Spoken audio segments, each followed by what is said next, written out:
Alright guys, welcome back to another episode of Bass Bound Fishing. Today we're going to be answering a question a lot of you beginner anglers have, and that is how to use a bait casting reel. And we're not just going to be answering how to use one, but we're also going to be teaching you the simple components you need to know when owning one. So let's get into it. Quickly, before we get into the components of the reel itself, I just wanted to talk about why you'd want to buy a casting combo over a spinning combo.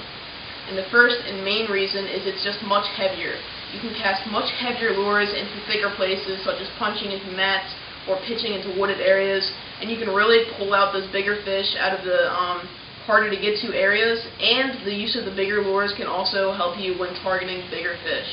Another reason is after a lot of casting practice, you can get a lot more accurate cast with the casting reel than the spinning reel. And one quick tip for you beginners is casting rods. The eyelets are smaller and set on the top of the rod, and they also have this trigger grip right here, while spinning rods do not have the trigger grip usually, and the eyelets are bigger and lay on the bottom of the rod. I just wanted to say that so none of you guys made the mistake of buying a spinning rod for your casting combo. But now let's go into the components of the reel. So right here we have three more advanced bait casting reels, but a lot of the components apply to the more beginner style reels as well. These are all three separate companies, but they're all really reliable casting reel companies. Right here we have a Lew's reel, and it's the Tournament Light reel. Right here is the Daiwa Alexa. And lastly is the Quantum Catalyst PT. And now let's go into the different components that you need to know before using your bait casting reel. There are three main controls that you should know when buying a bait casting reel. First is the magnetic braking system, which is located on the side plate of the reel. Second is the spool tension knob, located right here. And third is the star drag, which is located right here next to the reel handle. And first I'm going to be talking about the star drag. It's very simple. To loosen your drag, you're going to pull it towards you. And to tighten up your drag, you're going to push it away from you. And that's all you need to know about your drag. When you're fighting some bigger fish, you're going to want to loosen up your drag, let them take that line so they don't snap. But that's really all there is to the drag. Now let's move on to the spool tension knob. Now let's quickly go over the spool tension knob. The knob is located right here, and it is clicking on some reels like the Tournament Light here, and it doesn't click on other reels. It's all about personal preference and reel quality.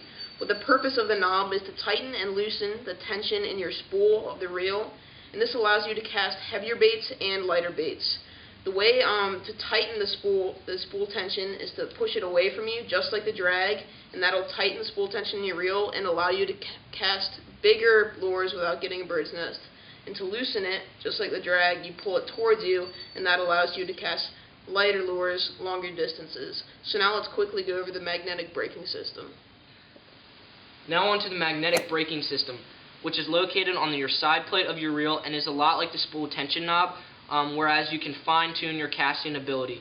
It has numbers 1 through 10, and the lower numbers being for lighter lures, whereas you can cast them farther without getting bird's nest, and also the higher numbers for heavier lures without getting bird's nest as well. And that's pretty much it for the magnetic braking system. Alright guys, so now I'm going to show you how to set your cast controls when putting on a new lure.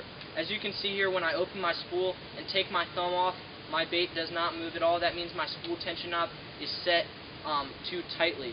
So what I'm going to do to adjust this is I'm going to open my spool and take my thumb off and slowly pull my spool tension knob towards me. And as you can see, as I start pulling it towards me, it will slowly start to fall.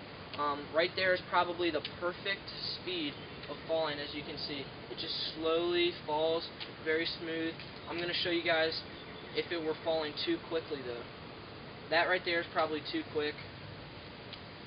Just like that, that's too quick, but you're just really going to want to find the perfect setting that when it falls, it just falls nice and smooth and slowly. That right there is perfect. So now I'm going to go over how to cast your bait casting rod and reel.